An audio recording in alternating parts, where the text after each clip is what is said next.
इंद्रधनुष के समान, बिजली की चमक के समान, जल से भरे कच्चे घड़े के समान, पानी के बुलबुलों के समान और बरसात में मिट्टी के दीवार के समान यह संसार अनित्य है।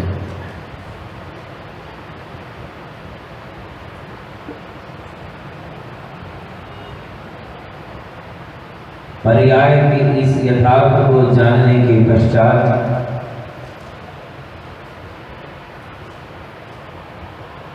द्रव्य की नित्यता के साथ जोड़ने वाली ये अनित्य भावना है।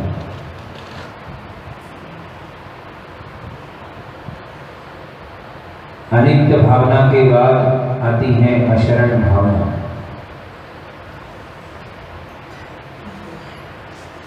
अशरण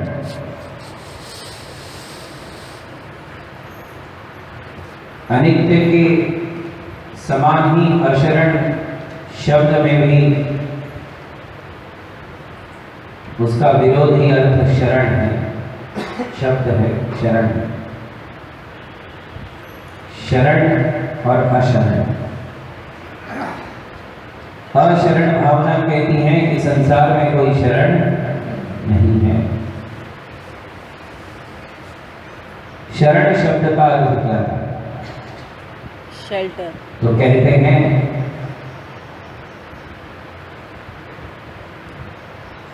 जिनके सानिध्य में जाने से, जिनके नजदीक जाने से सांत्वना ही नहीं बल्कि दुखों का अंत होता है। सांत्वना देने वालों की कोई कमी नहीं है।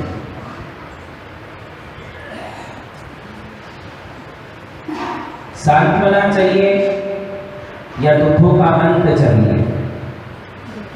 हमें हमारे कष्टों का अंत चाहिए, समस्याओं का अंत चाहिए, या केवल लोगों की सिंपैथी चाहिए? सिंपैथी से कुछ होने वाला नहीं, सांत्वना से कुछ होने वाला नहीं। हम सब चाहते हैं कि मेरे जीवन में कोई कष्ट ना हो, और कष्ट हो तो उस कष्ट का अंत भी हो। सारा जीवन कष्टों के साथ गुजारने के लिए कोई तैयार नहीं है। सभी के लिए सुख विलास अच्छे लगते हैं, साधुओं को कष्ट अच्छे लगते हैं। साधु स्वयं कष्टों के पास जाता है, परिचय सहन करता है, अभ्यास करता है कि जितने कष्ट सहन कर सकूं उतनी शक्ति मुझे मिले। सारा संसार कष्टों से उभरना चाहता है, साधु भी कष्टों से उभरना चाहते हैं, किंतु कष्टों से परमानेंट उभरने के लिए थोड़े कष्टों को सहन करना होता। अशरण के तुम शरण हो निराधार आधार, मैं डूबत भव सिंधु में खेल लगाऊंगा। हम भगवान को अपनी शरण समझते हैं। शरण शब्द का अर्थ आप समझ रहे होंगे। जिनके पास जाकर के कष्टों का अंत होता है, जिनके नजदीक जाने से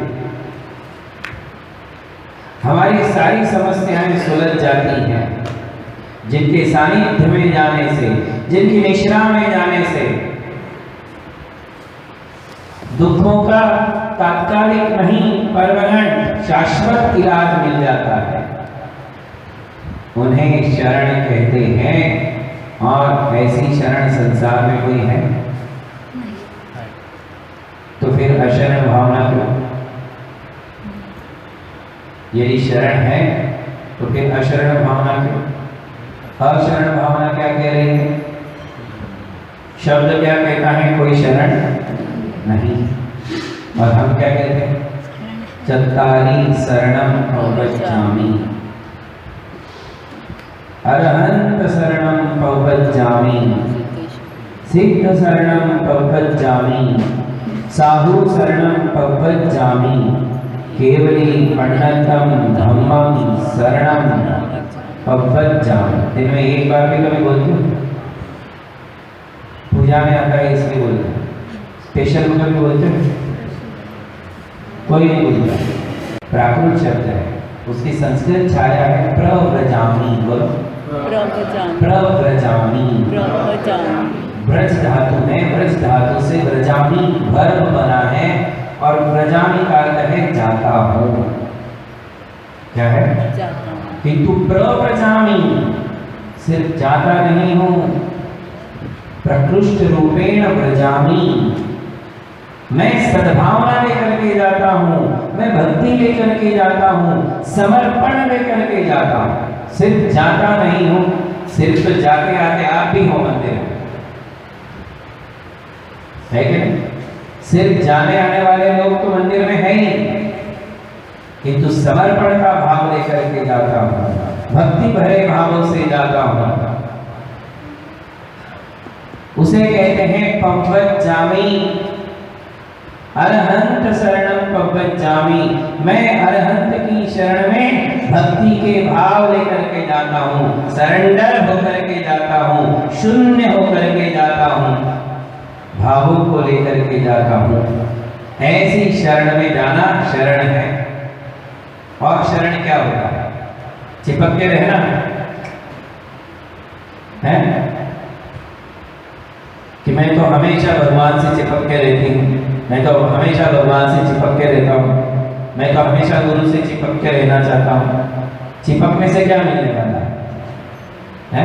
चिपकने से शरण हो जाता है। तो क्या जाना ही नहीं चाहिए नजदीक भगवान के?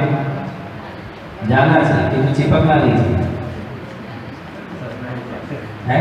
चिपकना किसको बोलते हैं? बैठे रहने से क्या मिलने वाला है? 2-2 घंटा, 4-4 घंटा, 5-5 घंटा कर क्या रहे हो? 4 घंटा बैठ कर। शरण, शरण शब्द का अर्थ क्या है?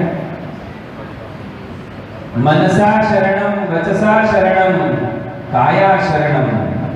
मन से, वचन से, काय से। कभी काय से नहीं तो मन से। तो मतलब मंदिर से जो गया हो गया, वो शरण में नहीं है। अर्थ समझने का प्रयास करें। पवज्जामि शब्द से क्या निष्पत्ति निकल रही है वो समझे। जो मंदिर में बैठा है वही शरण में है क्या? मंदिर के बाहर है तो तब भी हम शरण में रह सकते हैं। हम मन से, वचन से, काय से, जब जो मिले उससे शरण में रहते हैं, है ना? उसे शरण कहते हैं। किंतु होना क्या चाहिए? भाव। क्या होने चाहिए? भाव नहीं होना सिद्धाई। बिना भावों की सिद्धि होने वाली नहीं है। बिना भावनाओं के शब्द पूरे शब्द है, बिना भावनाओं की पूजा पूरी पूजा है, बिना भावनाओं की आराधना पूरी आराधना है। क्या ऐसा होता होगा कि किसी ने पूजा की किंतु भाव नहीं है? है? किसी ने द्रव्य चढ़ाए किंतु भाव नहीं है, और ऐसा होता होगा कि द्रव्य नहीं है किंतु उसने भावों से पूजा कर ली है?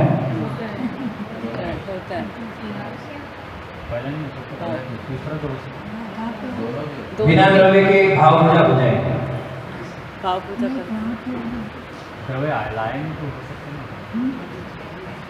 यदि बिना द्रव्य के भाव पूजा हो जाएगी तो बिना थाली के भी भोजन हो जाना चाहिए। भाव भोजन, भाव भोजन हो जाता है। भाव भोजन से पेट भरेगा? भरेगा क्या होता? भावों से भोजन तो हो सकता है किंतु सिर्फ उसमें पाप कर्म का बंध होगा, पेट भी नहीं भरेगा और कर्म का बंध भी हो जाएगा। जैसे कहते हैं कि उपवास में भोजन का भाव नहीं करना चाहिए, है ना? पूजा के भाव तो हो सकते हैं, भाव पूजा नहीं हो सकती। ध्यान रखिए ये बात। दीक्षा लेने के भाव हो सकते हैं किंतु भाव दीक्षा कौन है? भावों से दीक्षित कौन है? जो द्रव्य से दीक्षित है। यदि भावों से दीक्षित कोई हो जाए घर में, तो छठवां गुण स्थान हो गया, सातवां गुण स्थान हो गया। दीक्षा के भाव होना और भाव दीक्षा होना ये दोनों अलग है। पूजा के भाव होना और भाव पूजा हो जाना ये दोनों अलग है। अपने आत्मा के दुश्मन मत बनो, शब्दों के जंजाल में मत फंसो कि मीटर भाव पूजा करते, मैं तो भाव पूजा करता हूं। अरे बिना द्रव्य को भी कोई भाव पूजा होगी क्या? बिना द्रव्य से दीक्षा लिए कोई भाव दीक्षित होगा क्या? बताओ आप, बताओ होगा क्या? भोजन के भाव हो सकते, भाव भोजन नहीं हो सकता है। भाव भोजन का मतलब भोजन का वो आनंद जब द्रव्य से करोगे तभी तो आएगा। किसी भोजन के भाव से आनंद आ जाएगा? इसलिए ऐसा जो कहते हैं कि बिना द्रव्य के मैं भाव पूजा करती हूँ, वो ढोंगी महिला है, वो ढोंगी आदमी, या फिर वो अज्ञानी है। क्या है? अज्ञानी है, जो ये मान रहा है कि मैं भाव पूजा करता हूँ। कभी नहीं हो सकती, कभी नहीं हो सकती है। सिद्धांत समझ में आया? द्रव्य से दीक्षा लिए बिना भावलिंग की श्रवण बन ही नहीं सकता। द्रव्य लिंग के आधार से भावलिंग है, बिना द्रव्य के भाव जगने वाले नहीं है। इसलिए कहते हैं कि द्रव्य पूजा करो तो भाव पूजा बनेगी, और द्रव्य में भी उत्तम उत्तम द्रव्य लो तो उत्तम उत्तम भाव। जितना उत्तम द्रव्य उतना उत्तम भाव। समझ में आई बात? जितना उत्तम थाली में द्रव्य होगा उतना अपने को भोजन करते समय अच्छा लगता है कि नहीं? कितना अच्छा लगता है? द्रव्य के आधार से भाव है। और रोज पढ़ते हो, द्रव्यस्य शुद्धि मलिगम यथानुरूपम भावस्य शुद्धि मलिगम मलिगम काम। द्रव्य की शुद्धि के बिना भावों की शुद्धि संभव नहीं है। जितनी हल्का दर्जे का द्रव्य होगा उतने हल्के दर्जे के भाव होंगे, उत्तम दर्जे के द्रव्य होंगे तो उत्तम दर्जे के भाव होंगे। क्वालिटी मेंटेन करती है भावों को। आई बात समझ में? इसलिए द्रव्य भी शरण है और भाव भी शरण है। द्रव्य से प्रतिमाएं शरण है, द्रव्य से मंदिर शरण है। किंतु यहां तो प्रश्न मूल में ये था कि जब संसार में सब अशरण है तो फिर शरण कहां से आ गए? भावना का नाम क्या है? अशरण भावना। और अशरण शब्द का अर्थ क्या है? भावना क्या बता रही है? संसार में कोई भी शरण नहीं है, कोई शरण नहीं है। दुनिया की विषमताओं में कौन किसका होता है? परछाइयां साथ छोड़ देती हैं जब अंधेरा होता है। जब रोशनी नहीं होती है, अंधेरा होता है, तो खुद की परछाई भी अपना साथ छोड़ देती है। छोड़ती है कि नहीं? ढूंढोगे तो भी मिलेगी क्या? नहीं मिलेगी। तो इस संसार में और कौन किसका हो सकता है? जिस देह में मैं रहता हूं वो देह भी मेरा साथी नहीं है, तो दूसरों की देह मेरा साथ कब तक देगी? जो देह मेरा साथ नहीं देगा तो दूसरे पदार्थ मुझे साथ कब तक देंगे? जो देह मुझे सुख नहीं देगी तो दूसरे पदार्थ सुख कहां से देंगे?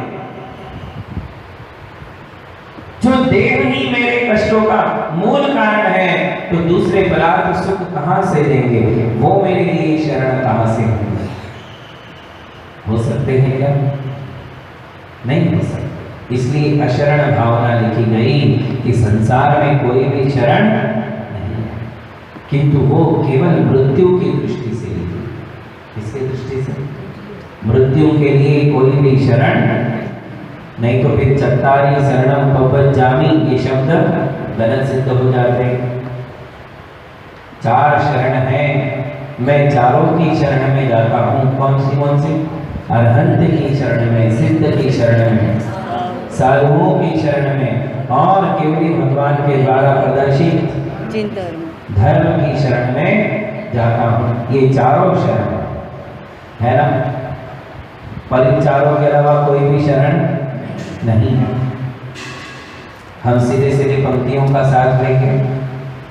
काल सिंह ने मृग चेतन को घेरा भवन में, नहीं बचा हमारा कोई यो समझो मन में। काल सिंह ने मृग चेतन को घेरा भवन। रूपक क्या क्या नाम आ रहे देखिए जरा। काल सिंह ने मृग चेतन को घेरा भवन में। इसमें एक शेर है, एक हिरण है और एक वन है ना। तीन शब्द आए थे पहली पंक्ति में। कौन कौन से तीन शब्द है? सिंह, हिरण और वन। तो ये रूपक है। क्या है? रूपक एक चित्रण किया गया है, हमें उसे विजुअलाइज करना है, देखना है। एक शेर है, एक हिरण है, एक वन है। काल सिंह ने मृग चेतन को घेरा भवन में। देखिए कि जंगल है और इस घनघोर जंगल में शेर की नजरों में हिरण आ गया है और उसने उसको पकड़ लिया है। हिरण शेर की पंजे में है। अब बताओ कौन बचा सकता है? नहीं बचा तुम्हारा कोई। यो समझो मन में, ये तो आप सब समझते हैं कि जो हिरण शेर के पंजे में फंस गया है उसे कोई बचा सकता है क्या? बचा सकता है क्या? नहीं। तो क्या ये बात समझा है हमें? ये बात आपको पता नहीं है? कोई आपके लिए नई बात है? भले कईयों ने शेर को नहीं देखा होगा, किंतु इमेजिन तो कर सकते हैं कि कोई हिरण शेर के पंजों में फंस गया है तो क्या वो बच सकता है क्या? नहीं बच सकता है। तो यह रूपक किसके लिए है? तो अब शब्दों के साथ चलेगा। काल सिंह ने, काल शेर कौन है? काल। काल किसने कहा? मृत्यु, मृत्यु, यमराज, अंतक, कृतांत है ना। मृत्यु के अनेक समानार्थी शब्द है, पर्यायवाची शब्द है। तो उसको कृतांत भी कहते हैं, अंतक भी कहते हैं, यम भी कहते हैं, काल भी कहते हैं। काल सिंह ने मृग चेतन को, और मृग यानी हिरण कौन है? चेतन। चेतन यानी आत्मा, जीवात्मा, संसारी जीव। कौन? संसारी जीव। घेरा भवन में। कौन सा वन है? संसार का मन। भव, भव यानी संसार। देखो तीनों के साथ एक एक शब्द जोड़ा तो रूपक बन गया। और तीनों के लिए समझा रहे हैं कि ये संसार एक जंगल है, वन है, और इस वन में संसारी जीव रूपी हिरण है। कितने हैं? अनंत। कितने हैं? और इस राशि का कोई अंत नहीं है। कितने भी जीव पर्यायों में आवागमन करेंगे तो भी अनंत ही रहेंगे। नए जीवों का उत्पाद नहीं है, नवे नवे जीव बनत नाही। अनादि काळापासून जितके जीव आहेत तितकेच आहेत। तीनों लोक में जितने जीव अनादिकाल से थे अनंत काल उतने ही जीव रहेंगे। जीवों की राशि घटने बढ़ने वाली, एक भी जीव कम होने वाला, एक भी जीव बढ़ने वाला नहीं है। पहले तो ये बात ध्यान रखो, जीव नाम का द्रव्य है और जीव अनंत अनंत है, अक्षय अनंत है। अभी मैं भेद नहीं कर रहा हूं, मैं केवल जीवों की बात कह रहा हूं। उन जीवों की राशि में एक भी जीव ऐड नहीं होगा और एक भी माइनस नहीं होगा। उतने ही जीव थे, उतने ही जीव है और उतने ही जीव नहीं। केवल पर्यायों में आवागमन है, पर्यायों में गड़बड़ है। सिद्धों की संख्या बढ़ती ही जा रही है, संसारी जीवों की संख्या घटती ही जा रही है, किंतु घटने के बाद भी वो खत्म होने वाली नहीं है। कौन सी राशि? संसारी जीवों की राशि। अभी मैं द्रव्य की बात कर रहा था, फिर पर्याय की बात कर रहा हूं। सिद्ध जीव की पर्याय है, संसारी जीव की पर्याय है। संसारी पर्याय में से संसारी जीव राशि में से जीव कम कम होने वाले हैं। कितने कम होंगे? हर 6 महीने में 608 जीव कम हो जाते हैं, उतने सिद्ध बन जाते हैं। तो सिद्ध बढ़ रहे हैं और संसारी राशि घट रही है। घटने के बाद भी खत्म होगी क्या? कभी नहीं होगी। क्यों नहीं होगी? क्योंकि अनंत है, अक्षय अनंत है। कितनी है? अनंत। या अनंत का यदि अंत हो जाए तो वो कहेगा अंत? अनंत। अनंत कहते ही उसे जिसका कोई अंत नहीं है। तो ये संसार के अनंत जीव क्या कर रहे हैं? पर्यायों में इधर उधर होते रहते हैं। देव, मनुष्य, नारद, तिर्यंत और इनके जितने भी भेद प्रभेद हैं, उन पर्यायों में जन्म मरण चलते रहते हैं, इधर से उधर होते रहते हैं। ऐसे इस जन्म मरण की श्रृंखला में जितने भी संसारी जीव हैं, वे सब मृत्यु के ग्रास बन जाते हैं। काल सिंह ने मृग चेतन को घेरा भवन, संसार रूपी जंगल में यमराज रूपी शेर घूमता ही रहता है और ये हिरण यानी हम सब संसारी जीव उस शेर के ग्रास बन जाते हैं, भक्ष्य बन जाते हैं। बात समझ में आई? नहीं बचा मनहारा कोई, और उस शेर के पंजे से कोई भी बचने वाला। एक बार वास्तविक शेर के पंजे से एक वास्तविक हिरण बच सकता है, पॉसिबिलिटी है, संभावना है कि ऐसा कुछ हुआ कि उसके पंजे में से हिरण छूट गया। कोई आश्चर्य नहीं है। किंतु ये जो यमराज है, इस यमराज रूपी शेर के मुख से संसार का कोई भी जीव बचने वाला नहीं है, कोई बचने वाला नहीं है। वो सबको खा जाता है। पर ऐसा उसने मुझे एक बार नहीं खाया है, ऐसा उसने मुझे अनादिकाल से अनंत बार खाया है। कितनी बार खाया? अनंत बार खाया। आप जरा सोचो, कल्पना तो करो, थोड़ी अपनी दृष्टि को विशाल तो बनाओ। क्यों जन्म और मरण के बीच में हमने अपनी दृष्टि को अटका करके रखा है? उस दृष्टि को जरा फैलाओ। आपकी दृष्टि कितनी संकीर्ण है, कितनी संकीर्ण है, कितनी छोटी सी दृष्टि लेकर के चल रहे हो। कहां स्टार्ट हो रही, कहां अंत हो रही आपकी दृष्टि? परिवार से स्टार्ट होती है, परिवार में अंत हो जाती है। हम उतना ही देख रहे हैं, हम अपने जीवन को उतना ही समझ रहे हैं। ये कितनी बड़ी मिथ्या मान्यता है कि हम अपने जीवन को इस शरीर के स्टार्टिंग से इस शरीर के अंत तक ही गिन रहे हैं। इससे बाहर हम देख ही नहीं रहे कि जीवन अनंत है। जीव का जीवत्व अनंत है। इस शरीर के परे भी सोचने की कोशिश करो, इस पर्याय के बियॉन्ड जाने की कोशिश करो,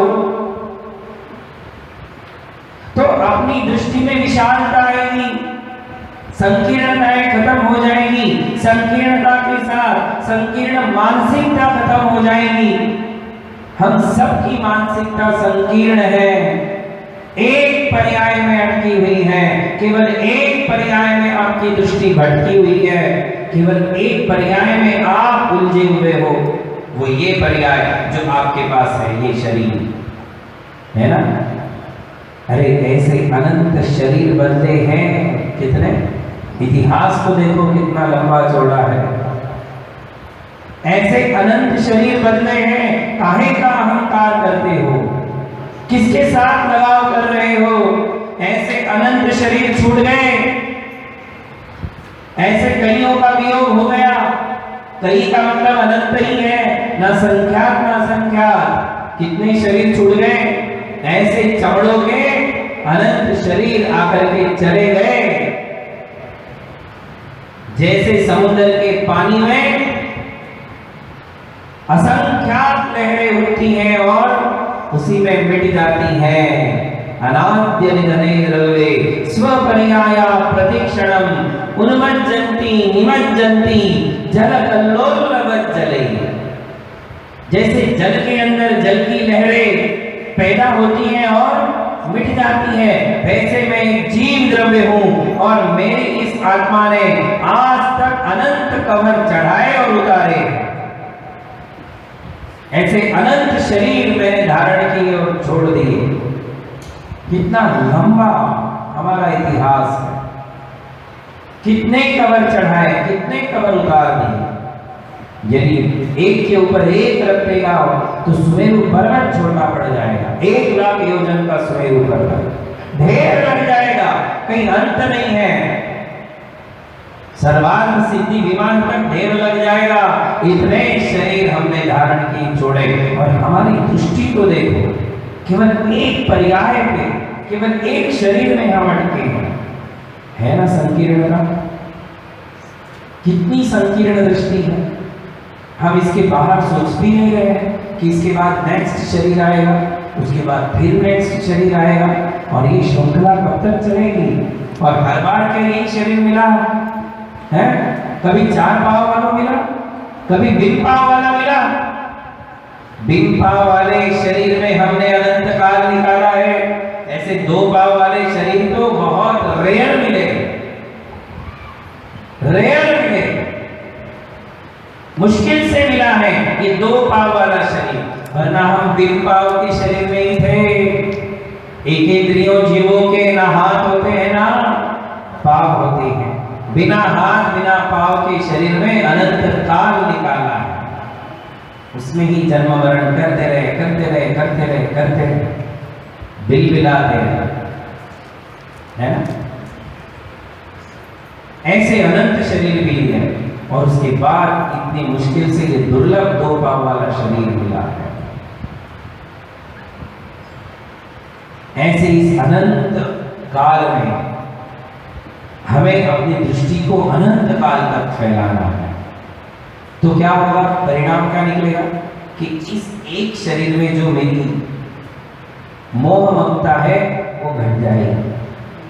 जो मूल्य हम इस शरीर को दे रहे हैं, महत्व दे रहे हैं, जितना इंपॉर्टेंस मैं अपने शरीर को देते हुए चल रहा हूं, जितना बहुत ज्यादा इंपॉर्टेंट मैं अपने परिवार को लेकर के चल रहा हूं, तो कुछ समझ में आएगा कि ये परिवार तो इस पर्याय से जुड़ा हुआ है, इस शरीर से जुड़ा हुआ है।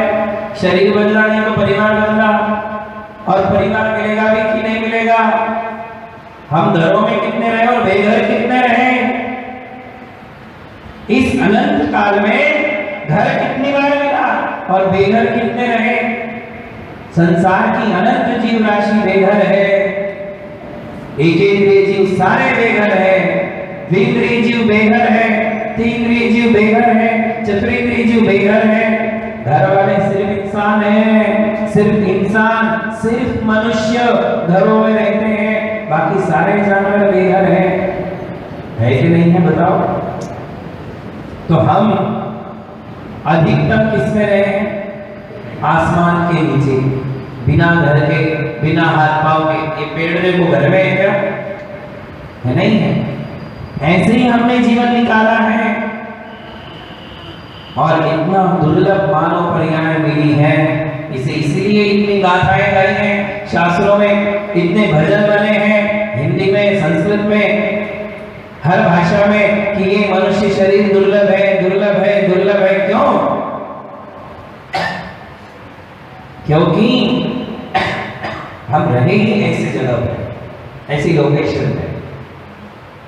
तो तो इतनी सर्वश्रेष्ठ पर्याय मिली है, ये परिवार में अटकने के लिए नहीं है, शरीर में भटकने के लिए नहीं है, वासनाओं के प्रपंच में कीचड़ में फंसने के लिए नहीं,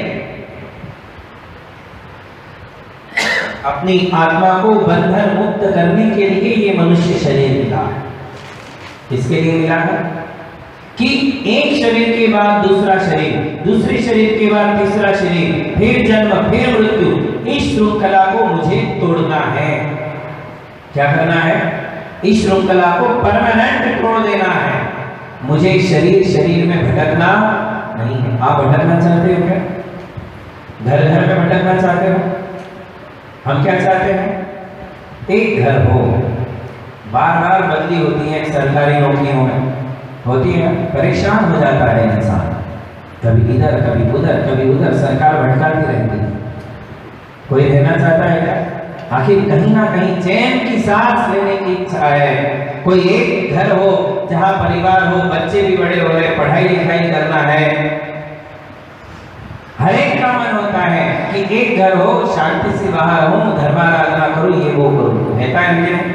हमें अच्छा लगता है क्या? एक जीवन में 10 बार जिसके घर बदल रहे हो, वो कितना बेचैन रहता होगा बताओ?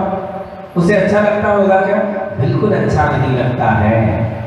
एक घर में रहना चाहता है। वैसे ही हमारा ध्रुवधाम ये शरीर नहीं है, शरीर ध्रुवधाम नहीं है, ध्रुवधाम है सिद्धालय।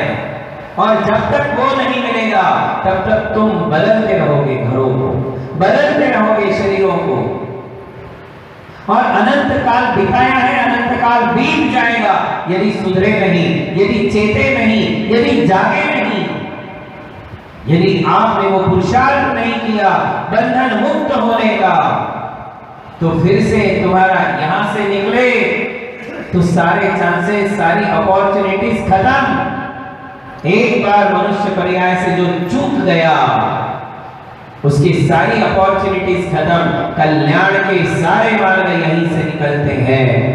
बंधन मुक्त होने के सारे रास्ते मनुष्य पर्याय से निकलते हैं। जो यहां से चूक गया, अब उसे कहीं ठौर नहीं है, फिर अनंत काल अनंत शरीरों में जन्म मरण चलता रहेगा, फिर नहीं निकल पाओगे। आज हम संभल सकते हैं, इसमें से निकल सकते हैं। छोटी सी पर्याय मिली है, किंतु इस छोटी सी पर्याय से हम अनंत काल के लिए अपना मार्ग प्रशस्त कर सकते हैं। बहुत छोटी सी पर्याय है, 60-70 साल की कोई जिंदगी है, बहुत छोटी जिंदगी मिली है, किंतु इसमें से काम ऐसा कर सकते हैं कि हम अपनी आत्मा को परमानेंट बंधन मुक्त कर सकते हैं। वरना एक शरीर से दूसरे शरीर में जन्म मरण ऐसे ही अनंत काल चलता रहेगा। ये बहुत भयावह स्थिति है, बहुत खतरनाक स्थिति है। हम कल्पना करें तो समझ में आएगा कि बहुत खतरनाक स्थिति है। जो हम 10 बार एक घर नहीं बदल सकते, अनंत बार शरीर बदलना पड़ रहा है। आप सोचिए कि आत्मा कितनी परेशान हो जाती होगी। एक अच्छा परिवार, एक अच्छा शरीर और एक अच्छा घर मिल गया तो भ्रम में मत बैठ जाना, भ्रांति में मत आ जाओ। ये मत समझना कि मैं अमर हो गया, एक अच्छा घर हो चुका है, अब मैं अमर हो गया, एक अच्छा शरीर मिल गया, अब मैं अमर हो गया, एक अच्छा परिवार मिल गया, मैं अमर हो गया। ऐसा मत सोचो। अंत है, इस चीज का अंत है। ये घर, ये परिवार, ये पत्नी, ये बच्चे, इसका अंत है। वो अंत का दिन जरा याद रखो, और उस अंत के बाद जो तूफान आने वाला है, उस तूफान से सावधान हो जाओ, क्योंकि वो तूफान तो है, आगे तो है। जीवन खत्म होने वाला नहीं है, जीवन अनादि से चला आया है और अनंत काल चलने वाला है। कहीं ना कहीं तुम्हें किसी न किसी शरीर में जाके पैदा होना ही पड़ेगा, क्योंकि आयु नाम का एक कर्म साथ में लगा हुआ है। वो आयु कर्म सुधरने नहीं देता, वो आयु कर्म चैन से बैठने नहीं देता। यदि आयु नाम का कर्म ना होता तो तुम निश्चिंत रह सकते थे कि अब मेरा ये खादू कॉलोनी में घर बन गया है, अब मुझे इसी में रहना है।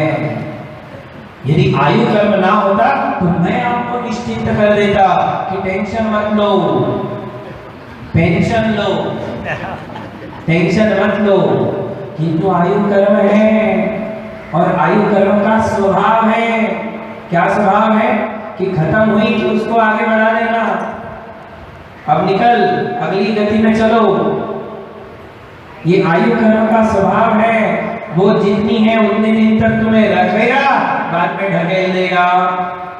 आगे की पर्याय में तुम्हें जाना ही पड़ेगा। जब ये जीवन का यथार्थ है, ये जीवन का शाश्वत सत्य है, तो हमें जाग जाना चाहिए, वो कार्य करना चाहिए कि आगे कभी ऐसी हीन दीन पर्यायों में मेरा जन्म मरण ना हो। अब जब तक मोक्ष नहीं मिलेगा, उत्तमोत्तम पर्यायों में हमारे जन्म मरण होने चाहिए। ये पुरुषार्थ हमें यहाँ करना है। ऐसा पुरुषार्थ कर सकते हो। सम्यक दृष्टि का वो पुरुषार्थ है कि सम्यक दृष्टि जीव ऐसा पुरुषार्थ करता है कि आने वाली पर्यायों में जन्म मरण तो है, पंचम काल में मोक्ष नहीं है, किंतु वो पुरुषार्थ ऐसा कर लिया है, ऐसी पूंजी बना ली है, ऐसा पुण्य इकट्ठा कर रखा है कि अब मोक्ष जाने तक कोई चिंता नहीं, कोई चिंता नहीं। सुमानुषालो सुदेवत्तम, सुदेवत्तालो सुमानुसत्तम।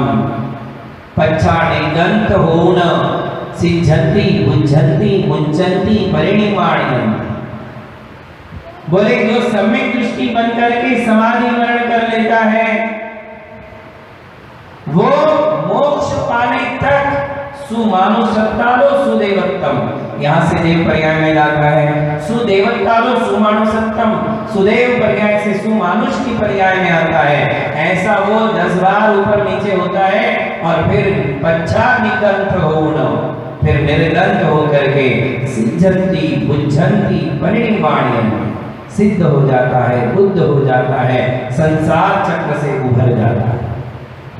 ऐसा एक छोटा सा पुरुषार्थ इस छोटी सी उम्र में हम सब कर सकते हैं। अगले 10 जन्म सिक्योर कर सकते हैं। क्या कर सकते हैं? अगले 10 जन्म सिक्योर कर सकते हैं।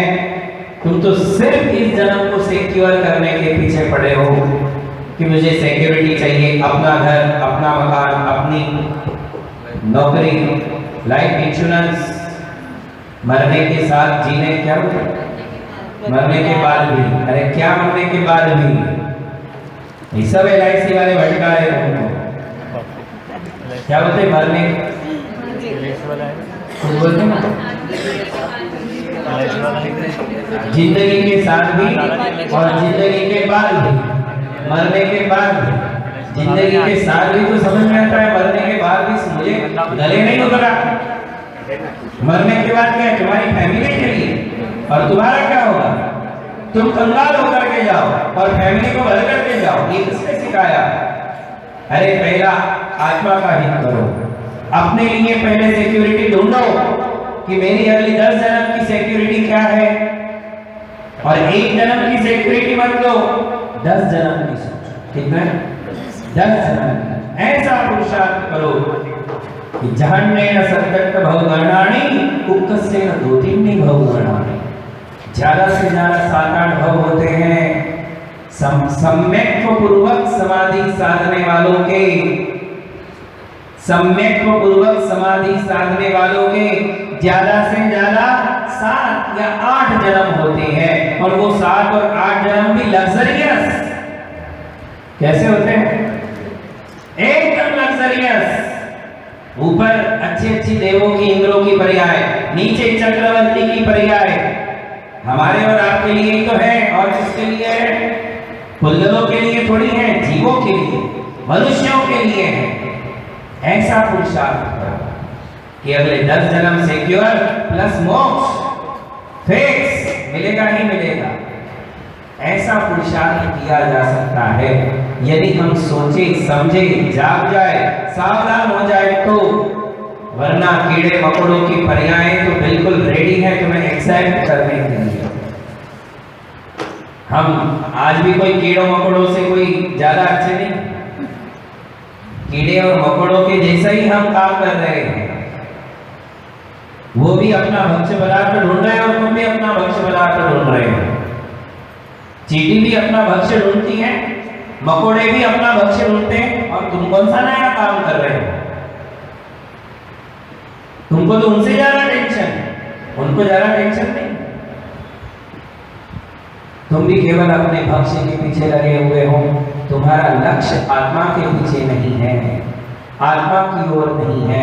तुम्हारा लक्ष्य केवल भक्ष्य की तरफ है। किसकी तरफ है? आत्मा की ओर हमारा लक्ष्य जाएगा तो हम इस जीवन को समझ पाएंगे कि आत्मा का जीवन अनादि अनंत है। कितना है? ऐसा मत बोलो कि मेरी 70 साल की उम्र है। आत्मा की कोई उम्र नहीं है, हम अनादिकाल से। किंतु बिना पुरुषार्थ के, बिना धर्म के, बिना सम्यक्त्व के, मिथ्यात्व के कारण, मिथ्या मान्यताओं के कारण दीनहीन पर्यायों में हमारे जन्म मरण होते आए हैं। अब इसमें से बाहर आना है, और कैसे आ सकते हैं? चत्तारी शरणम अवज्जामि, मैं चारों की शरण में अत्यंत श्रद्धा और भक्ति पूर्वक जाता हूं। जो इन शरणों में आ जाएगा उसके आगे के सारे जन्म सिक्योर हो जाएंगे। वरना काल सिंह ने मृग चेतन को जैसे हर जन्म में तुमको दबोचा है, मौत ने इस जन्म में भी दबोचने वाला है, इस जन्म में भी तुम्हारा गला पकड़ने वाला है, और आगे भी पकड़ते रहेगा। जब तक तुम पर्यायों में अटके हो तब तक ये मृत्यु तुम्हारा गला दबाएगी, मृत्यु तुम्हें अपना भक्ष्य बनाएगी। नहीं बचा मनहारा कोई, यो समझो मन में। आगे क्या कहा?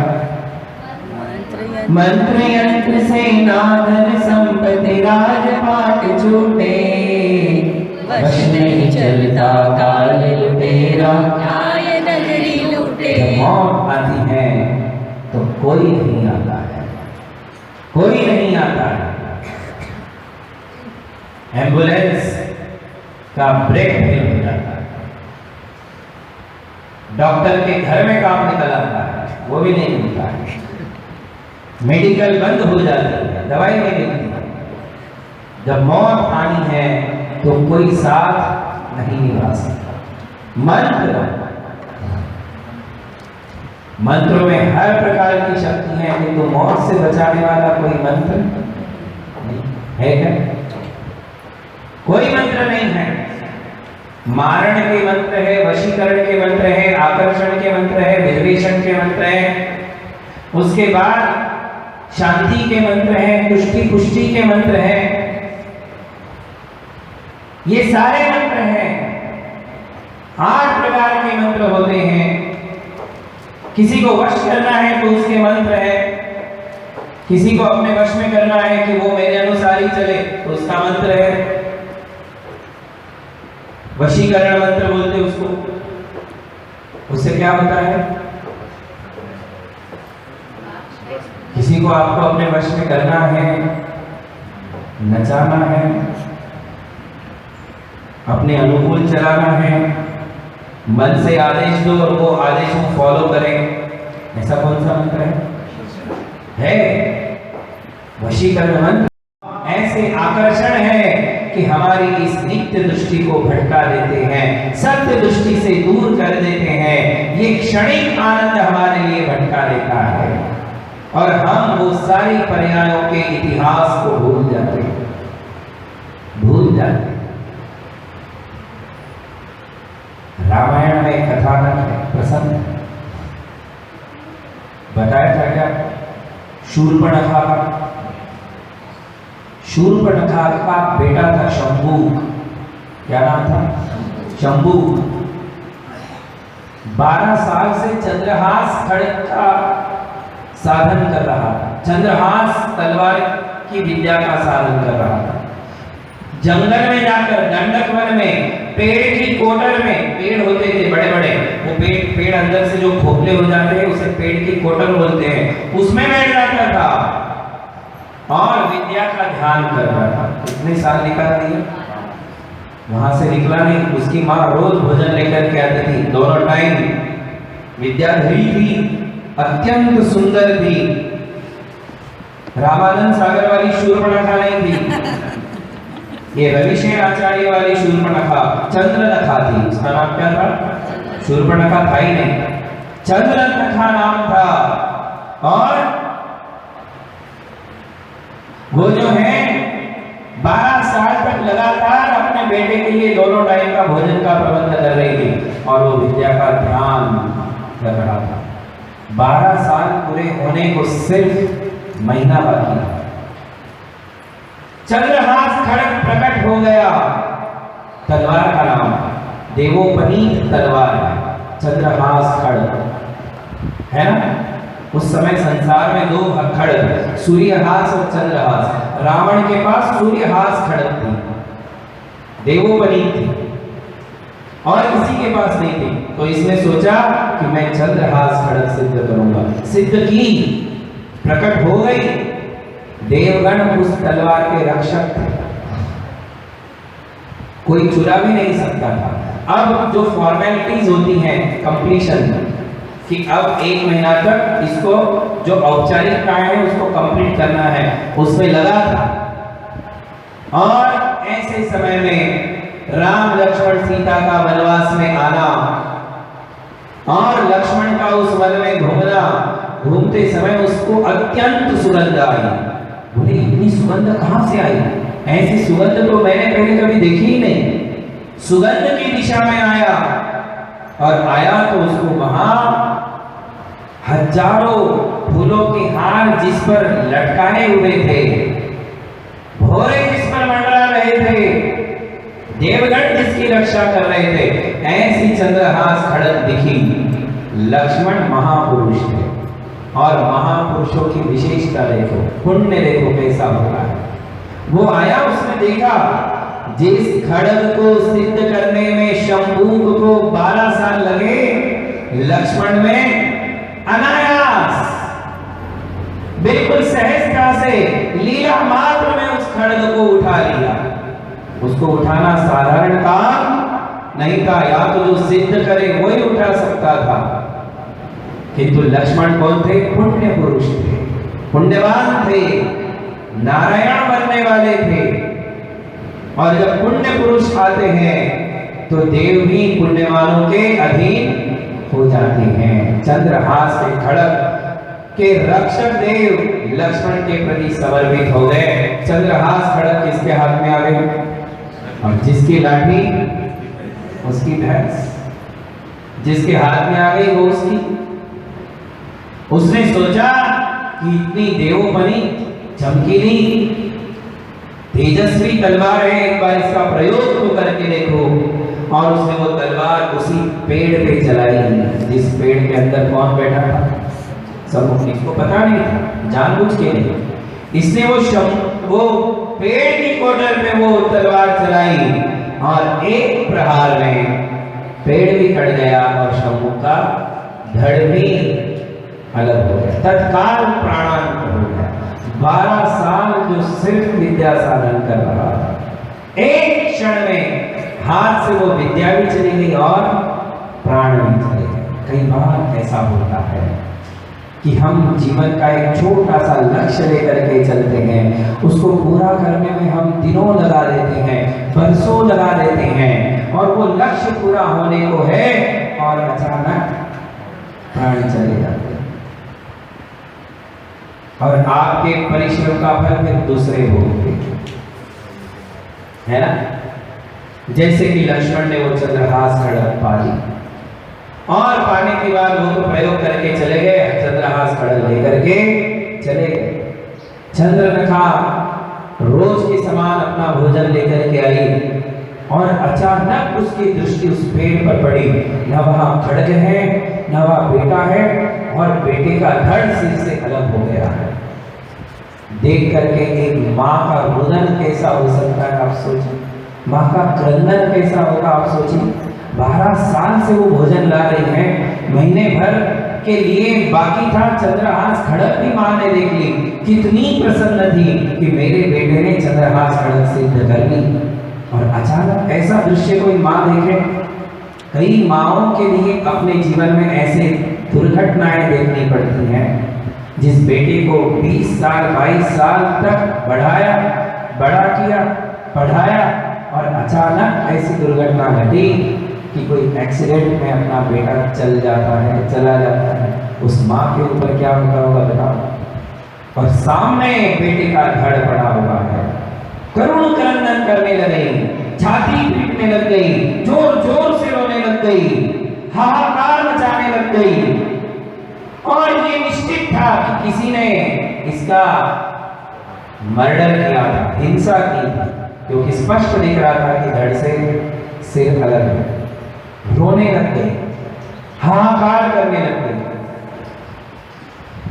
विद्याधरी थी, आकाश में उड़ी और देखने लग गई कि कौन आया था, कौन होगा। ज्यादा दूर तो नहीं गया होगा, क्योंकि कल शाम को मैं बेटे को छोड़ के गई थी, आज सुबह तक वो ज्यादा दूर तो नहीं जा सकता है। विद्या के प्रयोग से चारों दिशाओं में घूमने लग गई और थोड़ी दूरी पर उसने देखा, किसको देखा? राम, लक्ष्मण और माया। देखो कैसी होती है वो, हमारी बाई बोलती आई, क्या बोलती? अरे स्टार्टिंग तो करो, गाण्याची सुरुवात काय? दलती फिरती काया माया, छाया का नहीं पतियारा, बिजली का ये चमकारा। मुझे तो इतना बढ़िया भजन लगता है, बहुत सुंदर भजन। काया माया छाया, कोई किसी का पतियारा नहीं है।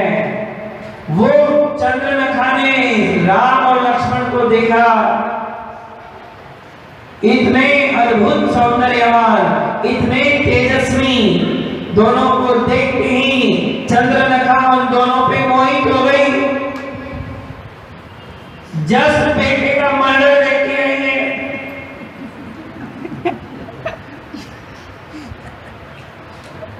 पूरा नजारा ही बदल गया, जैसे फिल्मों में सैडनेस से रोमांस में आ जाते हैं, आते ना, ऐसी ही पिक्चर थी पूरी। राम को देखकर भागोगे नहीं, भागी। राम को देखा, लक्ष्मण को देखा, किसको देखूं? ये भी सुंदर, ये भी सुंदर, एक से बढ़कर एक सुंदर। काश इनमें से कोई मेरा पति होता है। पूरा वातावरण बदल गया, भावनाएं बदल गई। अब आप बताओ कौन किसका है? जस्ट बेटे की मृत्यु देख करके आई है, कोई किसी के ऊपर ऐसा दिल आ सकता है क्या किसी का? आपका तो नहीं आया, भरोसा है मुझे, आप में से किसी का नहीं आया। 2 साल बाद आ सकता है। छोड़ करके, बेटी की मृत्यु देख करके, और इधर पर पुरुषों के प्रति आकर्षित हो गई और रूप बदल करके दोनों के सामने आ गई, दोनों का परिचय लेने लग गई। और जब दोनों ने उसके प्रेम प्रस्ताव को अस्वीकार कर दिया, तो फिर वापिस उसको अपना बेटा याद आ गया। कहानी बड़ी है उसमें, प्रेम प्रस्ताव की तो कहानी थोड़ी है, कहानी तो उसमें बड़ी होती है। किंतु राम ने तो 1 मिनट में बोला कि ये मेरी पत्नी है, और मैं तो किसी की तरफ देखता नहीं, उसको पटाना है तो पटा के देख लो। लक्ष्मण के पास गई, ये दृश्य इसमें भी है आपकी रामायण में। लक्ष्मण के पास गई तो लक्ष्मण को कहा, तो उसने कहा, लक्ष्मण ने कहा कि मैं तो अपने प्रभु राम का दास हूं, और प्रभु को छोड़ के कहां नौकर के पास आ रही है, ऐसा कहा। तो गुस्से में आ गई कि मेरे जैसी सुंदरी को देख करके और तुम मेरे प्रेम प्रस्ताव को ठुकरा रहे हो, ऐसा कह करके द्वेष में आ गई। फिर उड़ी, फिर उसको बेटा याद आया, फिर रोने लग गई, अपने कपड़े फाड़ दिए। है कोई कर सकता है ऐसा? कपड़े फाड़ करके इनके ऊपर आरोप लगाने के लिए। तो मैं ये कह रहा था आपको कि जिंदगी में कोई आप कहते हो कि जीवन साथी है, कोई जीवन साथी नहीं है। जीवन तो अनादि अनंत है। तो ऐसे कई साथी आए और चले गए, परमानेंट साथी कोई नहीं है। भुक्तोज्जिता मुहुर्मोहान मया सर्वे पुद्गला। इस संसार का ऐसा कोई पुद्गल नहीं जिसको मैंने भोगा नहीं है। पांचों इंद्रियों से भोगा है, किंतु कोई भी विषय मेरा जीवन साथी नहीं बना है। अशरण भावना, मंत्र यंत्र सेना धन संपत्ति राजपाट छूटे। ना मंत्र अपना हो सकता है, ना मंत्र मृत्यु से बचा सकता है, ना यंत्र मृत्यु से बचा सकता है, ना सेना। एक चक्रवर्ती के पास कितनी विशाल सेना है, उसका परिकर कितना मजबूत है, कि दोनों में से कोई भी उसको मृत्यु से बचाने वाला। मंत्र यंत्र सेना धन संपत्ति, धन संपत्ति कोड़ी कोड़ी माया जोड़ी बन गए लाख करोड़ी। हम कितनी खुशी से कहते हैं कि मेरे पास कितना पैसा है। अरे पीढ़ियां खाएगी, तुम्हारा क्या होगा? तुम क्यों खुश हो रहे हो कि मेरे पास बहुत है, बहुत है, बहुत है, बहुत कमाया है? इस बात की खुशी अपने मन में पाल के भी तुम्हें क्या मिलने वाला है? ये खुशी भी क्षणिक है। तुम्हें लगता है कि मैं अपनी अगली पीढ़ी के लिए योगदान दे करके जा रहा हूं, किंतु जब चले जाओगे तो अगली पर्याय में तुम्हें अपनी पीढ़ी भी याद आने वाली नहीं है। उसकी खुशी तुम्हें आज हो रही है, अगले जन्म में होने वाली नहीं। राजपाट छूटे, राजाओं के राजपाट छूट गए, तो हमारी झोपड़ियां क्यों नहीं छूटेगी? वो भी छूट गए।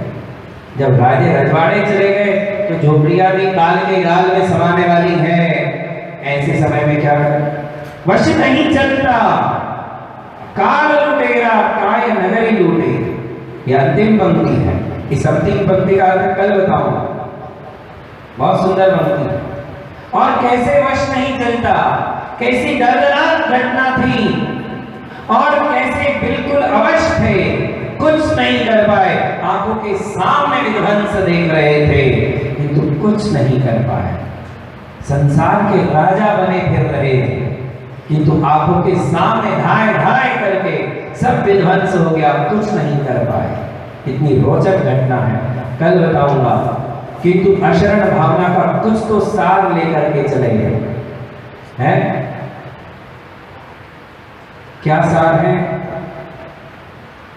सार ये है कि ज्ञानी भी मरेगा और अज्ञानी भी मरेगा, दोनों मरने वाले हैं। किंतु ज्ञानी चले हसत हसत, अज्ञानी बदरंग, है ना?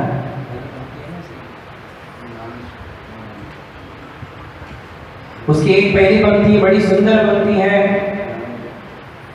और उसमें कहा है कि ये काल लुटेरा है और ये हमारी सारी संपत्ति को लूट लेगा, इंद्रियों को लूट लेगा। काल बली सबको डसे, क्या राजा क्या रंग, ज्ञानी चले हसत हसत, अज्ञानी बदरंग। क्या कहा है? काल बली सबको डसे, क्या राजा क्या रंग, सबको डसने वाला है। ये काल बलवान है, सबको डसने वाला है। क्या राजा क्या रंग। जब तक जीवन है तब तक कोई राजा है और कोई रंग है। ये चेस का गेम है। कौन सा गेम? My favourite. चेस का गेम है, और जब तक चेस चलता है तब राजा है, वजीर है, हाथी है, ऊंट है, प्यादा है। और चीज का खत्म, गेम खत्म, सबके सब एक डिब्बे में आ जाते हैं। किसमें आ जाते हैं? जब तक वो चौसर पर बैठे हैं तब तक राजा है, जब तक सिंहासन पे बैठे तब तक राजा है ना, और तब तक वो उसकी प्रजा, उसके साथ हाथी घोड़े प्यादे घोड़े सब है, ऊंट। किंतु ये कब तक है जी? जब तक चेस का गेम चल रहा है। और जैसे ही गेम खत्म होता है तो वो सब मिलकर के कहाँ चले जाते हैं। इसलिए अपनी पोजीशन पे कभी मत जाना कि मेरी पोजीशन क्या है, मैं कितनी बड़ी पोस्ट पे हूँ। भूल जाओ ये सारी पोस्ट और पोजीशन, वही काम की नहीं है। इसका अहंकार मत पालो। 4 दिन की पोजीशन है, खत्म हो जाएगी और सबका अंत वो शमशान है, वो शमशान घाट है।